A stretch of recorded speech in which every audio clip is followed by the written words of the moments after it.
السلام علیکم۔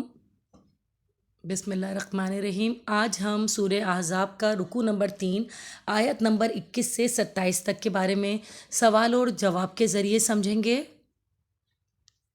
پہلا سوال ہے اس کا، غزوہ احزاب کے دوران آزمائش کی گھڑیوں میں اہل ایمان کا طرز عمل کیا تھا؟ جواب: غزوہ احزاب میں مسلمان 1 ماہ تک دشمن کے سامنے سینہ سپر رہے۔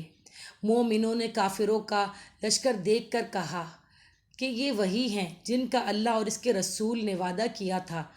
اللہ اور اس کے رسول نے سچ کہا تھا، اس سے ان کا ایمان اور اطاعت اور زیادہ ہو گئی، جبکہ منافقین اس کے برعکس دشمن کی کثرت کو دیکھ کر گھبرا گئے اور کہا اللہ اور اس کے رسول کے وعدے فریب تھے۔ یعنی حالات کی سنگینی اور شدت نے ان کے ایمانوں کو متزلزل کر دیا، یعنی کہ منافقین جو تھے انہوں نے اللہ تعالیٰ ہی کو ماننے سے انکار کر دیا اور کہا کہ اللہ نے ہمیں فریب دیا ہے، اتنے سارے آ گئے ہیں کافر مشرقین، ہم ان کا مقابلہ کیسے کر سکتے ہیں؟ جبکہ جنگ بدر میں آپ کو یاد ہوگا کہ صرف 313 مسلمانوں نے 1000 مشرقین کا مقابلہ کیا تھا اور اللہ نے انہیں فتح دی تھی، کیونکہ ایمان جو تھے لوگوں کے پکے تھے۔ جنگ جو ہے وہ کبھی اسلحے سے نہیں لڑی جاتی، نہ تعداد سے لڑی جاتی ہے، جنگ جذبے سے لڑی جاتی ہے۔ یہ والی بات غزوہ احزاب میں بھی ثابت ہوئی اور یہ والی بات غزوہ بدر میں بھی ثابت ہوئی۔ اب کچھ آیات کے ذریعے ہم اس کو سمجھتے ہیں۔ یقیناً تمہارے لیے رسول کی ذات میں بہترین نمونہ ہے، یعنی نبی کریم صلی اللہ علیہ وآلہ وسلم کی جو ذات ہے وہ تمام مومنوں کے لیے بہترین نمونہ ہے۔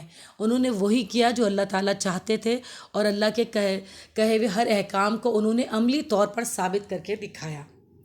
دوسرا ہے، تو ان میں بعض ایسے ہیں جو اپنی نظر سے فارغ ہو گئے اور بعض ایسے ہیں کہ انتظار کر رہے ہیں کہ انہوں نے تبدیلی نہیں کی۔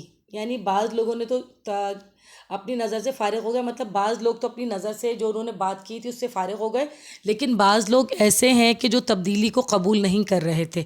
یعنی مشرک سے مسلم ہونے کے بعد بھی انسان کو بہت ساری تبدیلیاں انسانی زندگی میں آتی ہیں تو وہ اسے قبول نہیں کر سکے۔ آپ کو پتہ ہے جب شروع میں یہ لوگ کافر مسلمان ہوئے تھے تو یہ جب خانہ کعبہ جاتے تھے تو اپنے بغلوں میں جو ہے نا وہ چھپا لیتے تھے مورتیاں، کیونکہ ان کو عادت تھی اس چیز کی نا، وہ عادی تھے اس طرح کی عبادت کرنے کے، تو بغلوں میں مورتیاں رکھ لیتے۔ اسی لیے جب ہم لوگ نماز پڑھتے ہیں تو بالکل سیدھے ہاتھ رکھتے ہیں تاکہ اگر کوئی چیز بغل میں چھپی ہوئی ہے تو وہ نکل جائے، صحیح ہے نا، رکے نہیں اس میں۔